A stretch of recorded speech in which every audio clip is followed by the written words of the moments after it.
Okay, here's the actual numbers. These are the numbers I looked at this morning and why I actually predicted that the stock market was about to go crazy, and it did.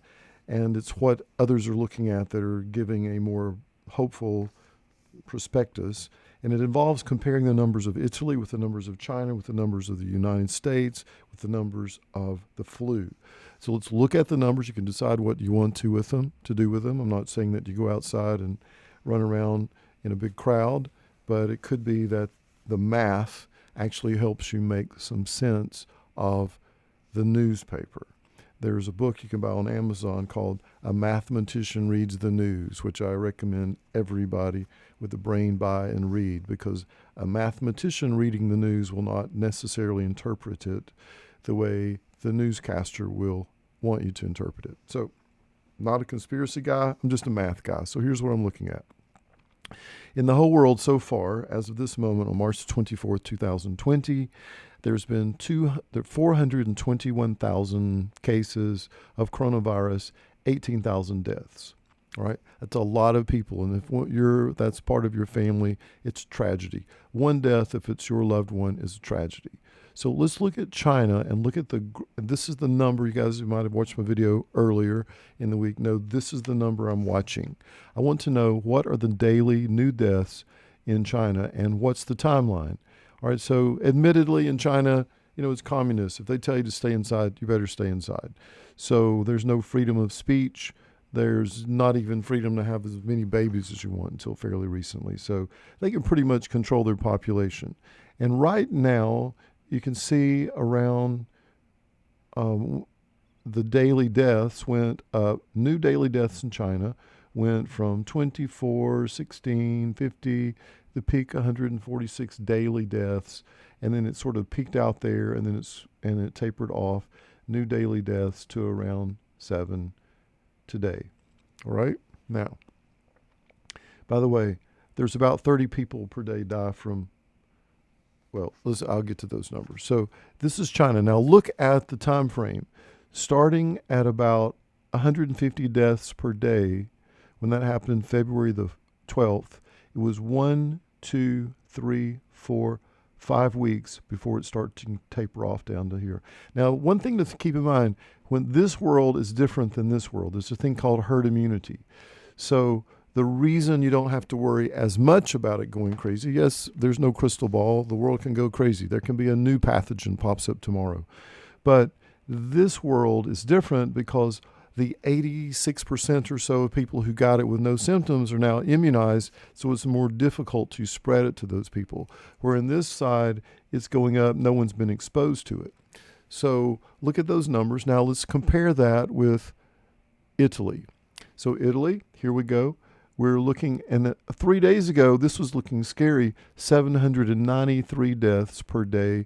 But yesterday, it tapered back down, and then today, it went, actually, this is the day before yesterday, the 22nd.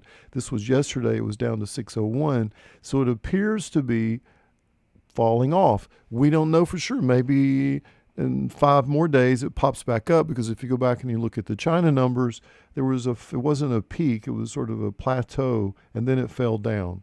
But again, numbers by the time it hit 150 a day, that's important, you'll see why in a moment. 150 a day, it's 1, 2, 3, 4 weeks, all right? Which would be, by our timeline, May 1st, another 4 weeks, 1, 2, 3, 4 weeks. Makes it June the 1st. But again, this is not as dangerous of time. Okay, so now let's look at the United States. So Italy, I hope, is starting to hit that plateau. And if you start when it was 150 deaths per day, which would be about right in this range, okay, then that's 1, 2, 3, 4, 5, 6 weeks. Okay, from the time it hit 150 a day, just arbitrary, nothing magic about that. This hit 150 here, 1, 2, 3, 4, 5, 6 weeks. So up, boom, down. So Italy, I'm hoping if it follows the curve of China, this is what's making people feel hopeful, that it pops on down and another 3 or 4 weeks we're down here. Now look at the United States. So daily new deaths. So we just now hit the 150 mark. This was yesterday, 22nd, 23rd. Right here, we're wondering, are we about to go logarithmic? Yep, we went logarithmic. So now we're at the 150 mark. So if it follows the route of China, who knows if it will or not, we're a different country. And New York City is way different than a small town in Idaho or a small town in South Alabama where I live. So things spread differently. We're such an unhomogeneous nation, depending on where we are. But Italy is also not exactly homogeneous. And so I'm hoping, and what others are hoping, the reason there's some optimism is that fall in Italy is indicating that it could be a 6-week thing. Now let's look at other numbers. Here's the estimated flu. Here's the flu. This is the flu. This is this year, 1920 flu season. Now remember, in the whole world, we've got 421,000 cases in the world with 18,000 deaths. So far in the United States, just in the United States, we've got somewhere between 400 and 700,000 hospitalizations. Not cases, hospitalizations. Okay? With somewhere around between 23 and 60,000 flu deaths. So, and that's about right for the flu. Normally, last year the flu was close to 900,000 hospitalizations worldwide, about 40 million cases, and between 50 and 70,000 dead. Versus here with coronavirus, 18,000 deaths. So why the panic? The panic is real, and I'm not saying you go, again, I'm not telling you to go outside. I'm just saying why the hope. In the beginning, when we're over here, they were reporting somewhere around 2 to 4 to 5% death rate. I knew that was total BS because you don't know the death rate unless you're testing all the well people. So it turns out, yeah, if you test everybody, even those who are sick, it's probably only around 14% of people even get sick from it. And so that means that the death rate falls to more like the flu, somewhere around 0.2%. The flu's about 0.1%, or about 1 in 1,000 versus 2 in 1,000. So it's still something that you have to be careful about, but it doesn't mean that the world's going to come to an end. And so the number to watch, and I put links beneath this video, the number to watch is, does the United States follow the same timeline as that, as China? And if it continues to fall off so that a week from now it's either plateaued or falling, I think you're going to see a boom economy with the stock market at 30,000 by Christmas. Could be wrong about that. I don't have a crystal ball, but I think there's some pent up. I just know on my street, once we get to go outside and not worry about it, people are going to be playing and having a good time and spending money and going out to eat. And hopefully lots of people going back to work. Now, that's not Pollyanna, because I'm looking at a graph and I'm counting numbers, and I don't know. It could go crazy. Could be some unpredictable thing. But this is the graph we want to see in the United States, and at the current time, we're there. So if we follow like China, 1, 2, 3, 4, 5, 6 weeks, we're down here. But again, this is the flu.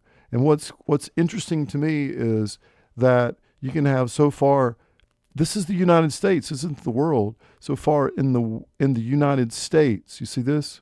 Flu season, United States flu season this year. Close to 50,000 deaths, somewhere between 23 and 59,000 deaths. There's an estimate. This is from the CDC. This is an Inquirer magazine, CDC. 50,000 deaths versus this. Okay, a death is a death. If it's your family, it's a tragedy.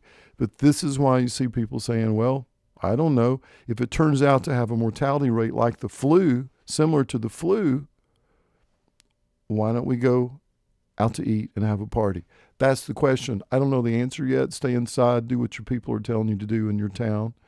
But that's the number I'm watching, and I hope that helps you think about it in a different way. One other thing about Chinese, calling it the Chinese virus. I understand being careful. People tend to forget scared, panicky crowds are dangerous. It's such a tragedy. We locked up some of our most amazingly productive citizens. We locked up the Japanese. That should embarrass us. We locked them up, right, during the World War because of just the way they looked. It's so tragic.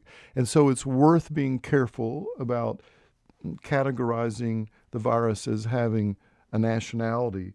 But it's also worth remembering that communism cannot survive without lying. You know how you kill millions of Jews? You lie to them. Never forget, a free press is what caused the tragedy of Hitler, Nazis, Germany. Without the lying, you got to have a free press. You got to tell the truth. You got to be able to say what the F you want to say without somebody giving you a hard time, which is what I'm doing right now. So I hope this helps you think about this stuff. Have a good night.